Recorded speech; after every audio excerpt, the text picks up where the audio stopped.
I still remember that afternoon in the little café on Bedford Avenue in Brooklyn.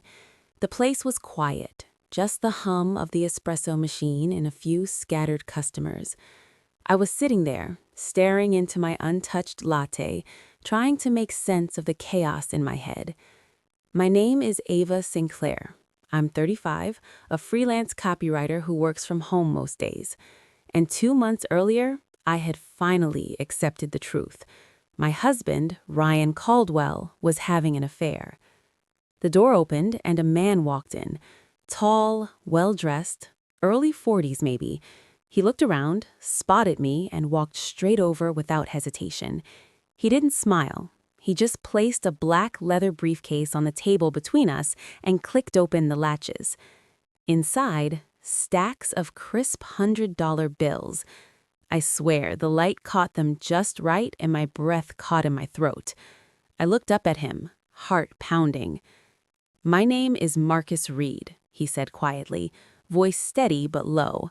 "My wife is Isabella Grant, and your husband, Ryan, has been seeing her for almost 7 months." I felt the room tilt. He slid a small envelope across the table. Photos, timestamps, hotel receipts. Undeniable. Then he pushed the briefcase closer. $100,000, right now. Don't file for divorce yet. I stared at him, then at the money, then back at his face. "If you file now," he continued, "you'll be the only one who loses. We're in the same boat, Ava. Let's end this the right way, perfectly, legally." I didn't touch the money, not yet. But in that moment, I knew my life had just taken a turn I never saw coming. And that's how it all began. Looking back now, those 7 years with Ryan feel almost like a different life. We met through a mutual friend at a small dinner party in Williamsburg. I still remember that afternoon in the little café on Bedford Avenue in Brooklyn. The place was quiet, just the hum of the espresso machine and a few scattered customers. I was sitting there, staring into my untouched latte, trying to make sense of the chaos in my head. My name is Ava Sinclair. I'm 35, a freelance copywriter who works from home most days. And 2 months earlier, I had finally accepted the truth. My husband, Ryan Caldwell, was having an affair. The door opened and a man walked in. Tall, well-dressed, early 40s maybe. He looked around, spotted me, and walked straight over without hesitation. He didn't smile. He just placed a black leather briefcase on the table between us and clicked open the latches. Inside, stacks of crisp $100 bills. I swear, the light caught them just right and my breath caught in my throat. I looked up at him, heart pounding. "My name is Marcus Reed," he said quietly, voice steady but low. "My wife is Isabella Grant, and your husband, Ryan, has been seeing her for almost 7 months." I felt the room tilt. He slid a small envelope across the table. Photos, timestamps, hotel receipts. Undeniable. Then he pushed the briefcase closer. $100,000, right now. Don't file for divorce yet. I stared at him, then at the money, then back at his face. "If you file now," he continued, "you'll be the only one who loses. We're in the same boat, Ava. Let's end this the right way, perfectly, legally." I didn't touch the money, not yet. But in that moment, I knew my life had just taken a turn I never saw coming. And that's how it all began. Looking back now, those 7 years with Ryan feel almost like a different life. We met through a mutual friend at a small dinner party in Williamsburg. He was quiet, thoughtful, the kind of guy who listened more than he talked. Ryan Caldwell, software engineer at a mid-sized tech firm downtown. Not flashy, but steady, reliable, the kind of man who always remembered to pick up my favorite coffee on his way home. We dated for a year before getting married in a simple ceremony at Prospect Park. My parents loved him. They said he had good bones, as if he were a house they could trust to stand the test of time. And for a long while, he did. Our days were ordinary in the best way. He'd leave early for work, kiss me on the forehead, and promise to be home by 7. I'd work from our cozy apartment in Brooklyn Heights, writing copy for brands, sipping tea while the sun moved across the living room. Evenings, we'd cook together. Nothing fancy, just pasta and wine. On weekends, we'd walk across the Brooklyn Bridge, hand in hand, talking about nothing and everything. I remember one Sunday in particular. It was autumn, leaves everywhere. We stopped at a bench overlooking the water, and he pulled out a little box. Inside was a necklace with a tiny pendant shaped like a key. "For the home we're building," he said softly. I wore it every day after that. I thought that was happiness, the quiet accumulation of shared moments, the way he'd wrap his arms around me behind while I washed dishes, the way he'd laugh at my terrible puns. He wasn't perfect. He was terrible at expressing emotions sometimes, but I believed he was mine, completely mine. I believed we were building something solid, something that would last. I was wrong. It started so subtly I almost missed it. Ryan had always been a creature of habit. Same black coffee every morning, same route to work, same quiet evenings at home. But last fall, things began to shift. He started staying late at the office. "Big project," he'd say, rubbing his eyes like he was exhausted. I believed him at first. Tech deadlines are brutal, but the late nights stretched longer. 10 p.m., then 11, then midnight. His phone started buzzing more, and he'd angle it away when he checked it. Then came the small changes. He switched his phone background from our wedding photo to a plain city skyline. He started wearing cologne, something crisp and unfamiliar. His clothes were suddenly sharper. New shirts, better fits. He even booked haircuts at an actual salon instead of the quick barber down the block. And then there were the weekends. He'd say he was hitting the gym to get in shape. He'd leave in workout gear, come back hours later looking refreshed. Not tired, not sweaty, just glowing. I told myself it was good he was taking care of himself, but deep down, something felt off. I tried to push the thoughts away. I didn't want to be that wife, the suspicious one who checks phones and asks too many questions. But one evening, everything changed. I was meeting my friend Claire for dinner near Union Square. We were laughing about old college stories when I glanced out the window.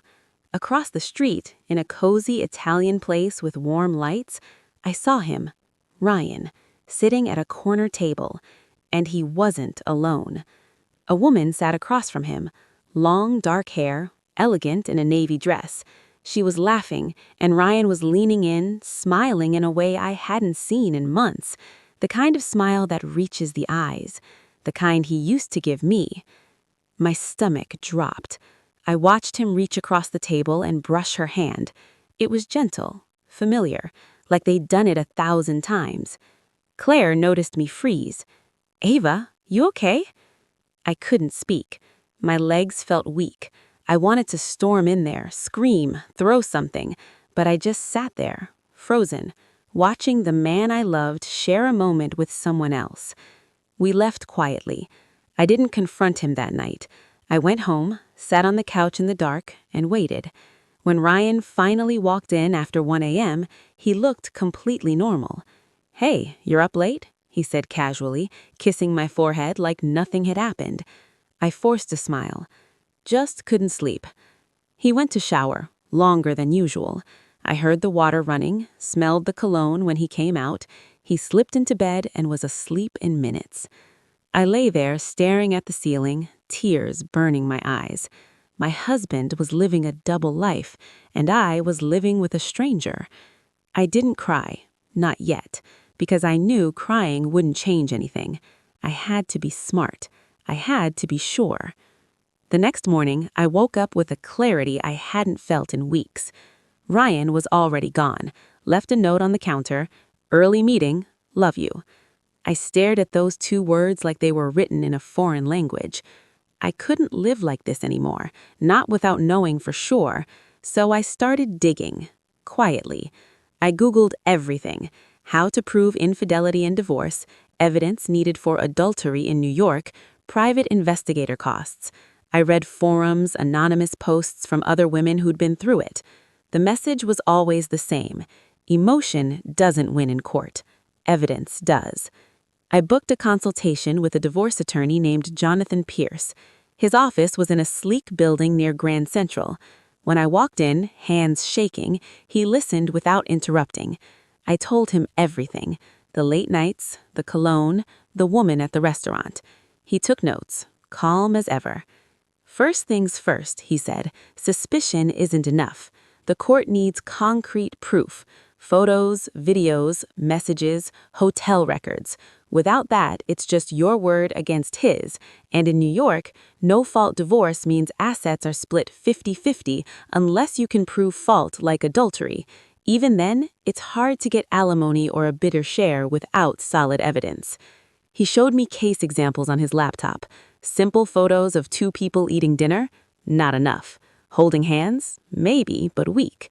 Hotel check-ins, repeated meetings, financial trails? Those were gold. If you confront him now, he warned, he'll get careful. He'll delete messages, change habits. You'll lose your chance to gather proof. So if you're serious about divorce, the best thing you can do is wait. Act normal. Pretend nothing's wrong. The idea made my stomach turn. Sleep in the same bed as him? Cook his breakfast? Smile when he came home late? It felt like torture. But Jonathan was right. I knew it in my bones. That night, Ryan came home at 1 a.m. again. He kissed my cheek, said he was exhausted from work. I nodded, smiled, and turned off the light. As he slept beside me, breathing steady, I stared at the ceiling. My heart was pounding so loud I thought he'd wake up. Every day after that became a performance. I made coffee for him in the morning. I asked about his day. I laughed at his jokes. Inside, I was screaming. I lost weight. I barely slept. My friend Claire called to check on me, but I brushed it off. "I'm fine," I said. I couldn't tell anyone. Not yet. I started tracking everything: his comings and goings, the days he said he was at the gym but came home too fresh, the nights his car wasn't in the office lot when I drove by. I even checked our credit card statements. Nothing obvious. He was careful. Cash, probably. I felt like I was going crazy, but I also felt something else growing inside me: resolve. I wasn't going to let him destroy our marriage and walk away clean. I was going to be smart. I was going to wait. And then, one ordinary Tuesday, everything changed again. It was a Tuesday afternoon, one of those gray New York days where the sky feels heavy. I was at home, trying to focus on a client project, when the doorbell rang. I checked the intercom. Stranger, in a suit, early 40s, calm expression. "Ava Sinclair?" he asked through the speaker. "My name is Marcus Reed. I need to talk to you about Ryan Caldwell." My heart stopped. I buzzed him up. When he stepped inside, he didn't waste time. "My wife is Isabella Grant," he said. "She's been seeing your husband since last September." He handed me a manila envelope. My hand shook as I opened it. Photos spilled out. Ryan and Isabella at a café, walking hand in hand in Central Park, outside a hotel in Midtown. Clear shots, timestamps. One from the very restaurant where I'd seen them months earlier. "I've been gathering this for 6 months," he said. "I hired a private investigator. I even followed them myself a few times." His voice was steady, but I could hear the pain underneath. He told me his story, same as mine. Isabella's late nights at her marketing agency, new perfume, weekend errands. He'd suspected, then confirmed, then decided to get proof before confronting her. "I'm not here to hurt you," he said. "I just thought you deserved to know the truth, and we're in this together." We sat in silence for a moment. Two strangers, bonded by the same betrayal. I showed him the notes I'd been keeping, the dates, the excuses. He nodded, like it all matched. "I have the investigator's full report, too," he added, pulling out his phone. "A spreadsheet, over 30 meetings, locations, times. hotels, restaurants, even a weekend trip to the Hamptons. It was meticulous, undeniable. I felt a strange mix of emotions: rage, relief, grief, but mostly relief. I wasn't crazy. I wasn't imagining things. Someone else had seen it too. Marcus looked at me. "Have you talked to a lawyer?" I nodded. "He said I need hard evidence." "You have it now," he said. "But if you file today, they'll have time to cover their tracks. They'll deny, delete, disappear." He leaned forward. "I have a plan, but I need you to hear me out." And that's when he told me about the 3 months. Marcus leaned back in his chair and looked at me with eyes that had seen too much pain. He said, "I'm not filing for divorce yet. I'm waiting, at least 3 more months." I blinked. 3 months? The thought of living with Ryan that long felt impossible. "If we move now," he explained, "they'll be shocked, sure, but they'll clean up, delete messages, end the affair, play the victim. We'll get a standard 50-50 split, maybe some alimony if we're lucky, but they'll walk away with their reputations intact. I don't want that. I want them to face the full consequences." He paused, then pushed the briefcase toward me again. "That's why this is here. $100,000. Cash. No strings. It's compensation for what you'll have to endure. Pretend everything's normal. Let them think they're safe. Let them dig deeper. More meetings, more trips, maybe even start living together. The more evidence we have, the stronger our case." I stared at the money.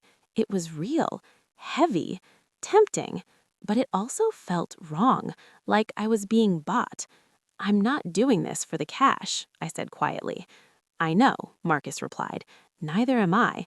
But think about it. 3 months of pretending is hell. I'm living it too.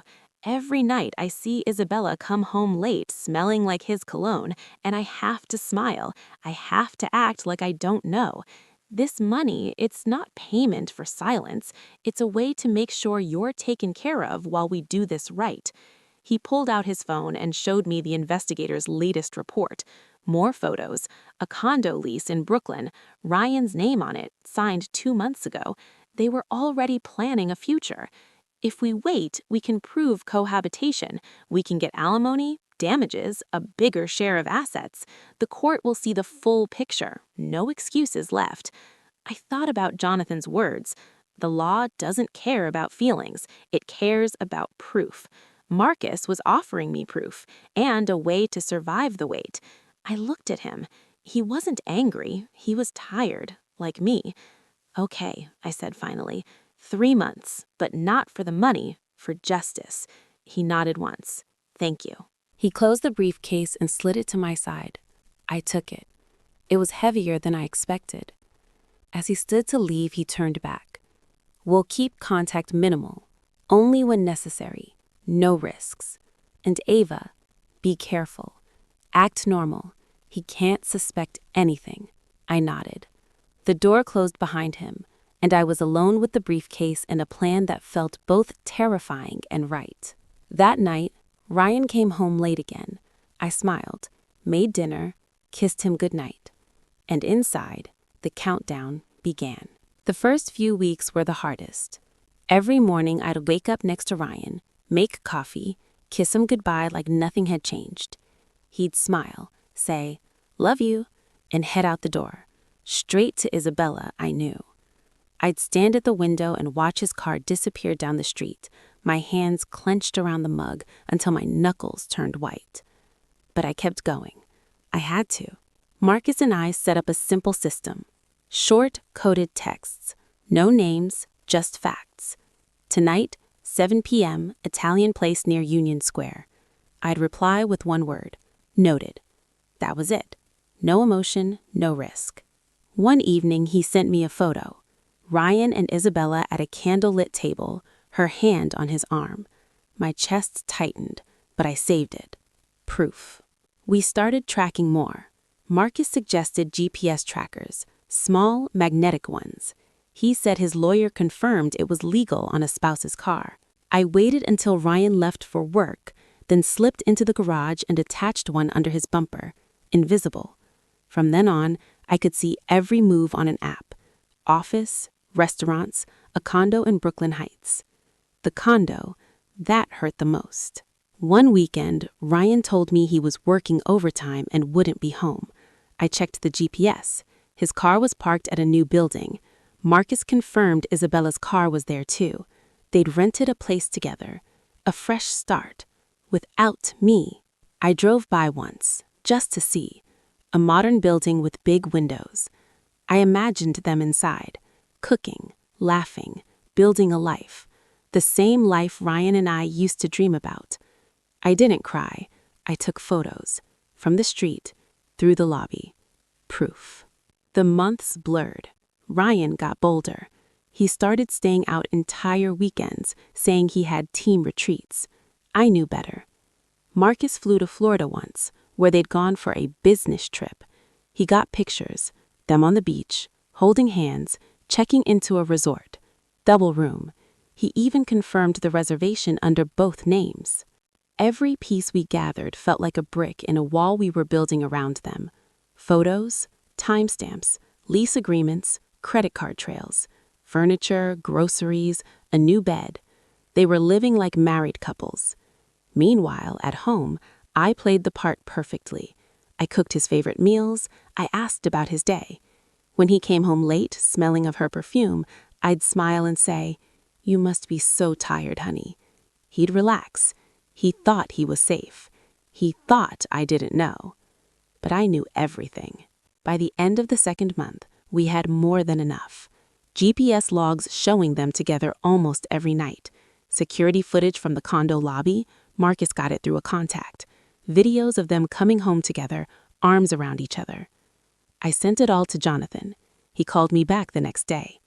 "This is airtight. With cohabitation proven, we can push for damages. Alimony, a 60-40 split. You're in the strongest position." I felt something shift inside me. Not anger anymore. Determination. We were close. Just one more month, then it would all come crashing down. The morning of the filing felt strangely ordinary. I woke up early, made coffee for myself, only Ryan was already at the condo. I dressed carefully, chose a simple black coat, and headed for Jonathan Pierce's office near Grand Central. The city was buzzing, but I moved through it like I was in a dream. Jonathan greeted me in the conference room. He asked, "Ready?" I nodded. More than ready. There were 2 stacks of papers, one for divorce, one for the lawsuit against Isabella Grant. Jonathan walked me through it all. Grounds of adultery, cohabitation, the damages we were seeking. $50,000 from Ryan, $30,000 from Isabella, and a 60-40 asset split. Everything was backed by the binder of evidence we'd built over months. Photos, videos, GPS logs, lease agreements, credit card trails.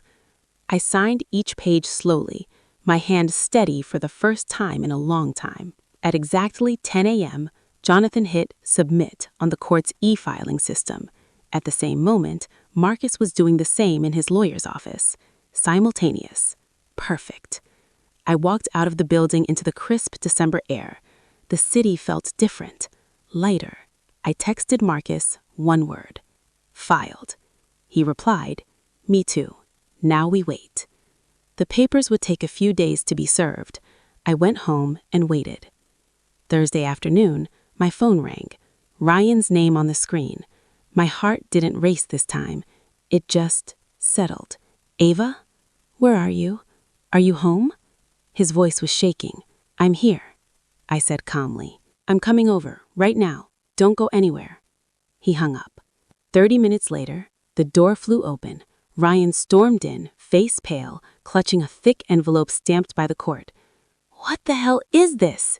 he shouted, waving it at me. I looked him straight in the eyes. "It's exactly what it looks like. Divorce papers and a lawsuit against Isabella Grant." He froze. The paper slipped from his hand and scattered across the floor. How do you know about her?" "I've known for months, since I saw you with her at that restaurant near Union Square. I've been collecting evidence ever since. Photos, videos, GPS logs, lease agreements, financial records." He froze. His face drained of color. He sank on the couch, staring at the floor.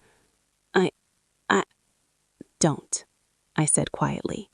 Don't lie anymore. He reached for his phone, tried to call Isabella, straight to voicemail. He tried again. Nothing. She's probably getting her own papers right now, I said. Marcus knows everything too. Ryan looked up, eyes wide. Marcus? Her husband? I nodded. We've been working together. You and Isabella thought you were safe. You weren't. He buried his face in his hands. No more excuses, no more lies, just silence. That night, he didn't go back to the condo. He slept on the couch. I slept alone in our bed, for the last time. The trap had closed. Now it was time for the final reckoning. The weeks after the filing were tense, but quiet. Ryan stayed on the couch. We barely spoke. When we passed in the hallway, he'd look down, like he couldn't meet my eyes. Isabella moved out of the condo, back to her parents, Marcus told me. Their new life crumbled as fast as it had begun. They tried to negotiate. Ryan's lawyer offered a quick settlement, $30,000 total and a 50-50 split. Jonathan laughed. Reject it, I said.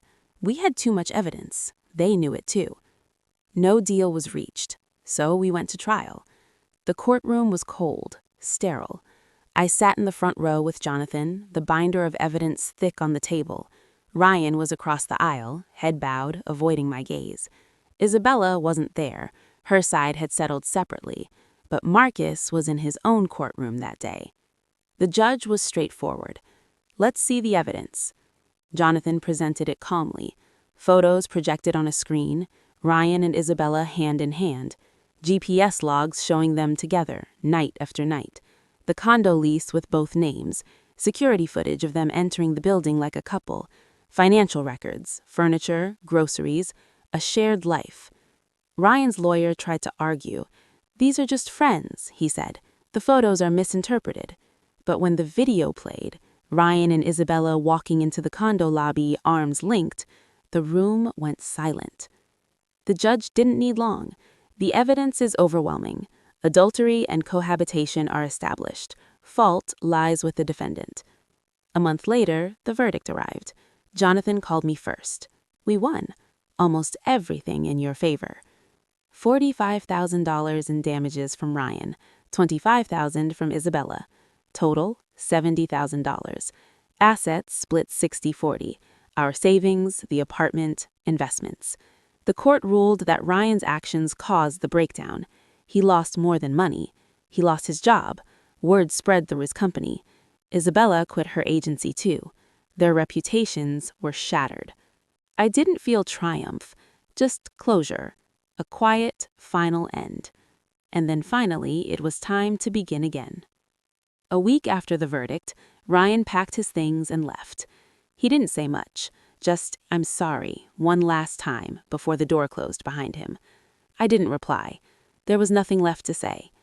The apartment felt empty at first, but I started making it mine again. I bought new furniture, painted the walls a soft gray, hung art that I'd always wanted but never got around to. I moved the couch to the window where the light was best. Little by little, the space stopped feeling like a reminder of him and started feeling like home. I called my parents. I hadn't told them anything until the divorce was final. My mom cried when I explained. My dad just said, "You did what you had to do, kid." They invited me home for a weekend, and I went. Home-cooked meals, quiet evenings on the porch. It was exactly what I needed. I went back to my work. Clients welcomed me with open arms. I wrote copy again, lost myself in words and ideas. It felt good to create something new. One afternoon, I met Marcus for coffee. No briefcase this time, just two people who'd survived the same storm. He looked lighter, like a weight had been lifted. He said, "I'm moving to a new place, fresh start."